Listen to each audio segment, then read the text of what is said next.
നിറയാത്ത വീണ്ടും ശബ്ദമുണ്ടാക്കുന്നു. നിറഞ്ഞിരിക്കുന്നവയെല്ലാം നിശബ്ദവുമാണ്. തൻ്റെ കൈവശമുള്ളത് ആവശ്യക്കാരന് നൽകുന്നതിൽ ആനന്ദിക്കുന്നവർ ശാശ്വതമായ ആനന്ദത്തിൽ വർത്തിക്കുന്നു. നമ്മുടെ യഥാർത്ഥ ശത്രുക്കൾ പുറത്തുള്ളവരല്ല, നമ്മുടെ ഉള്ളിൽ തന്നെ ജീവിക്കുന്ന ക്രോധം, വെറുപ്പ്, അത്യാഗ്രഹം തുടങ്ങിയവയാണ്.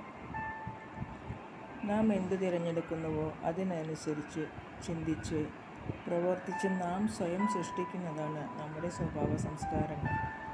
ഉള്ളവനിലേക്ക് നോക്കിയാൽ ഒരുപാട് നേടാനാകും, ഇല്ലാത്തവനിലേക്ക് നോക്കിയാൽ നമ്മൾ ഒരുപാട് നേടിയവരാണ്. ശുദ്ധിയും അശുദ്ധിയും സ്വയം ആശ്രയിച്ചിരിക്കുന്നു. ആർക്കും മറ്റൊരാളെ ശുദ്ധീകരിക്കാനാവില്ല. 1000 തിരികൾക്ക് വെളിച്ചം പകർന്നു നൽകുന്നതുകൊണ്ട് മെഴുകുതിരിയുടെ ആയുസ് കുറയുന്നില്ല. പങ്കുവയ്ക്കുന്ന സന്തോഷവും അതുപോലെയാണ്. ലോകമെമ്പാടും അതിരുകളില്ലാത്ത സ്നേഹവും സന്തോഷവും പ്രചരിപ്പിക്കുക. കഷ്ടപ്പെടുന്നവർ പിന്നീട് സന്തോഷവാനാകും, എന്നാൽ കഷ്ടപ്പെടുത്തുന്നവർ ഒരിക്കലും സന്തോഷവാനായിരിക്കില്ല. ഒരുപാട് സന്തോഷത്തോടെ എല്ലാവർക്കും ശുഭരാത്രി.